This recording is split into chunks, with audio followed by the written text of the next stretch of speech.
स्वागत है आप सभी का एक बार फिर से एटीजी क्लासेस में।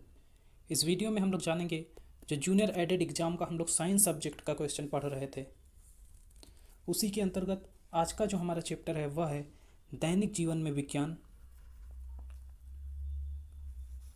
महत्वपूर्ण खोज, महत्व, मानव विज्ञान और प्रौद्योगिकी।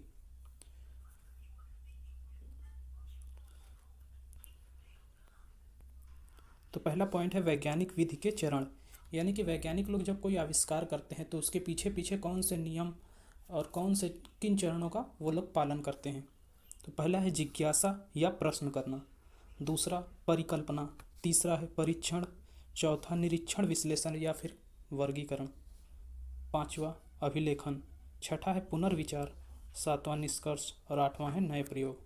तो इन चरणों का पालन करके वो लोग क्या करते हैं, कोई नए प्रयोग करते हैं।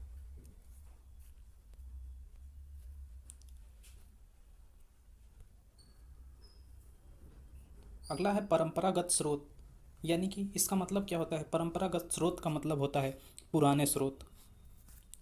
नेक्स्ट, ये पॉइंट बहुत इंपॉर्टेंट है, सांप और केचुआ, इनको क्या कहा जाता है, किसान का मित्र कहा जाता है। सांप और केचुआ को क्या कहा जाता है, किसान का मित्र कहा जाता है। अगला है हिरोशिमा और नागासाकी, यहाँ क्या हुआ था, परमाणु बम गिराए गए थे। तो हिरोशिमा और नागासाकी यहाँ का परमाणु बम गिराए गए थे। फिर नेक्स्ट है रेफ्रिजरेटर तथा एयर कंडीशनर। रेफ्रिजरेटर तथा एयर कंडीशनर में प्रयुक्त गैसों से वायुमंडल में किसकी मात्रा बढ़ रही है, तो क्लोरोफ्लोरोकार्बन की, यानी कि CFC की मात्रा बढ़ रही है, जिससे क्या हो रहा है, ओजोन परत का निरंतर क्षरण हो रहा है। यानी कि रेफ्रिजरेटर और एयर कंडीशनर में जो गैस प्रयोग होती है, उस गैस से क्या होता है कि वायुमंडल में CFC की मात्रा बढ़ रही है, जिससे ओजोन परत का क्षरण हो रहा है। तो ये भी पॉइंट इंपॉर्टेंट है कि ओजोन परत के क्षरण के लिए मुख्य उत्तरदायी गैस कौन सी है, तो वो होगी CFC। नेक्स्ट है कार्बन डाइऑक्साइड एवं नाइट्रोजन के ऑक्साइड की वृद्धि से सिर दर्द, दमा, अस्थमा आदि रोग हो जाते हैं। विज्ञान में भारतीय एवं विदेशी वैज्ञानिकों का योगदान। तो जड़ी बूटियों के औषधीय गुणों द्वारा रोगों के उपचार की विधि का विकास किसने किया, चरक ने। शल्य चिकित्सा सुश्रुत और पाई का मान आर्यभट्ट ने दिया। वर्ग समीकरण का हल श्रीधराचार्य ने। अब कुछ भारतीय वैज्ञानिक हैं और उनका जो योगदान है विज्ञान में वो हम देखेंगे। तो पहला है जगदीश चंद्र बोस, इन्होंने क्या, पौधे की संवेदनशीलता। सर CV रमन, प्रकाश के प्रकीर्णन प्रभाव का खोज किया। S रामानुजम, संख्या सिद्धांत। SN बोस, क्वांटम मैकेनिक्स या गॉड पार्टिकल। मेघनाथ साहा, ताप आयनीकरण या साहा समीकरण। TR शेषाद्रि, इन्होंने ऑर्गेनिक केमिस्ट्री में क्या किया, औषधि विज्ञान की। होमी जहांगीर भाभा, इन्होंने परमाणु या कॉस्मिक विकिरण की खोज की। विक्रम साराभाई, अंतरिक्ष अनुसंधान। डॉक्टर APJ अब्दुल कलाम, प्रक्षेपण शास्त्र, मिसाइल प्रक्षेपण। डॉक्टर कस्तूरी रंगन, प्रक्षेपण शास्त्र। डॉक्टर हरगोविंद खुराना, आनुवंशिकी कोड की स्थापना। सुब्रमण्यम चंद्रशेखर, खगोल विज्ञान। सुब्रमण्यम चंद्रशेखर। कल्पना चावला, अंतरिक्ष वैज्ञानिक। नेक्स्ट, कुछ विदेशी वैज्ञानिक हैं, उनके भी योगदान के बारे में हम जान लेते हैं। एडवर्ड जेनर, रोगों से रक्षा हेतु vaccine. Alexander Fleming, penicillin. Madame Curie, radium तथा और पोलोनियम की खोज। गैलीलियो गैलीली, दूरबीन की। थॉमस एडिसन, ग्रामोफोन और विद्युत। गैलीलियो मार्कोनी, रेडियो की खोज। ऑटो हान, परमाणु बम। याद रखिएगा परमाणु बम की खोज किसने की, तो वो थे ऑटो हान। परमाणु बम की खोज किसने की, ऑटो हान। और अगला है सर आइजैक न्यूटन, गुरुत्वाकर्षण। एलेसांड्रो वोल्टा, विद्युत सेल। Michael Faraday, dynamo. William Roentgen, X ray. John Logie Baird, television या TV. Albert Einstein, photo electric प्रभाव। तो ये थे कुछ भारतीय और कुछ विदेशी वैज्ञानिक जिनका योगदान रहा विज्ञान में महत्वपूर्ण। नोबेल प्राइज़ किन्हें किन्हें मिला, तो CV Raman, Hargobind Khorana, Subrahmanyan Chandrasekhar, Albert Einstein, Madame Curie और अलेक्जेंडर फ्लेमिंग को। याद रखिएगा ये सभी जो पॉइंट्स हैं वह उत्तर प्रदेश बेसिक शिक्षा परिषद की किताबों से जो जैसे पॉइंट वहाँ लिखे गए हैं वैसे ही यहाँ इंक्लूड किए गए हैं। तो यदि आप लोगों के पास वो किताब हो तो आप लोग वहाँ से भी पढ़ सकते हैं, और किताब ना हो तो उसके लिए आप मेरा वीडियो देखते रहिए, उसमें सभी जो इम्पोर्टेंट पॉइंट है जो पढ़ने वाले वो सभी मैंने उसमें इंक्लूड किया है। इसरो यानी कि इंडियन स्पेस रिसर्च ऑर्गेनाइजेशन, स्थापना इसकी हुई थी 15 अगस्त 1969। मुख्यालय इसका है बेंगलुरु में।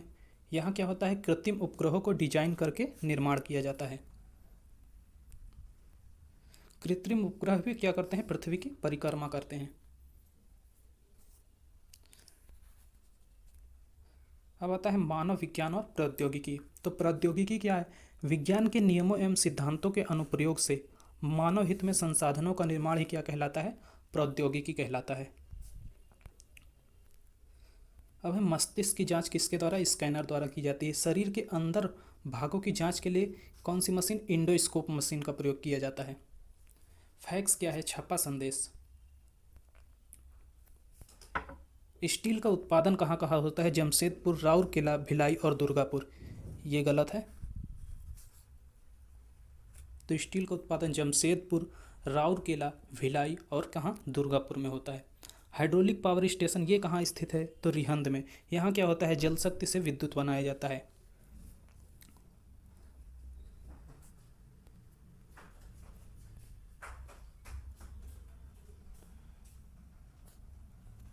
ओबरा,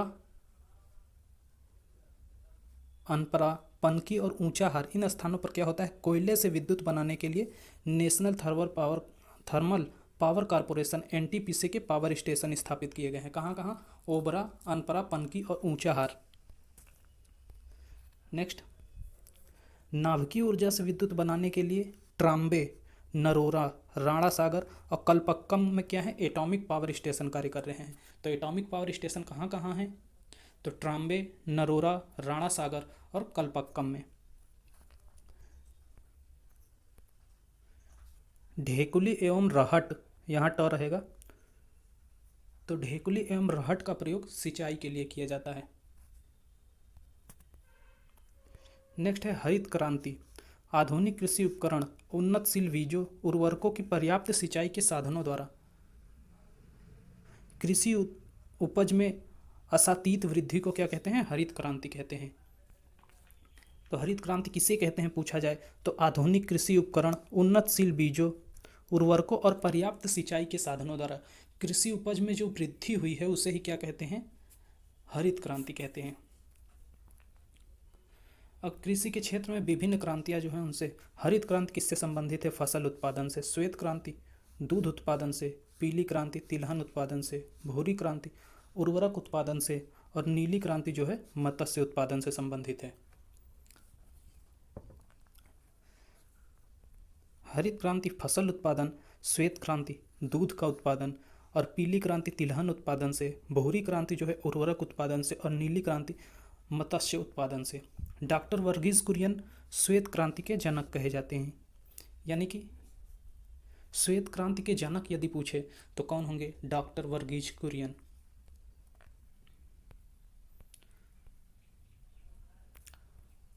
अब है प्रौद्योगिकी को व्यवहारिक विज्ञान भी कहते हैं। इसका रीजन क्या है कि विज्ञान ने प्रौद्योगिकी तथा प्रौद्योगिकी ने विज्ञान का विकास किया है। वास्तव में प्रौद्योगिकी तथा विकास एक दूसरे पर आश्रित हैं।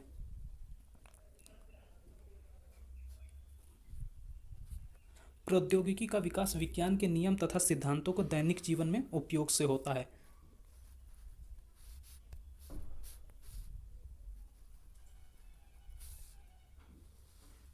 यही कारण है कि प्रौद्योगिकी को व्यवहारिक विज्ञान भी कहा जाता है। यानी कि विज्ञान ने प्रौद्योगिकी तथा प्रौद्योगिकी ने विज्ञान का विकास किया है। वास्तव में प्रौद्योगिकी तथा विकास विज्ञान एक दूसरे पर क्या है, आश्रित हैं। प्रौद्योगिकी का विकास विज्ञान के नियम तथा सिद्धांतों के दैनिक जीवन में उपयोग से होता है। यही कारण है कि प्रौद्योगिकी को क्या कहा जाता है, व्यवहारिक विज्ञान कहा जाता है। नेक्स्ट, अल्ट्रासाउंड, एक्सरे और इंडोस्कोपी आदि का प्रयोग शरीर के आंतरिक भागों की जांच में करते हैं। टेलीफोन लाइन की सहायता से जुड़ा नेटवर्क क्या कहलाता है, तो इंटरनेट कहलाता है। टेलीफोन लाइन की सहायता से जुड़ा नेटवर्क क्या कहलाता है? इंटरनेट कहलाता है। एडुसेट क्या है? शैक्षिक उपग्रह। एडुसेट क्या है? शैक्षिक उपग्रह है। तो आज की वीडियो में इतना ही। मिलते हैं नेक्स्ट वीडियो में किसी और नए चैप्टर के साथ। तब तक के लिए धन्यवाद।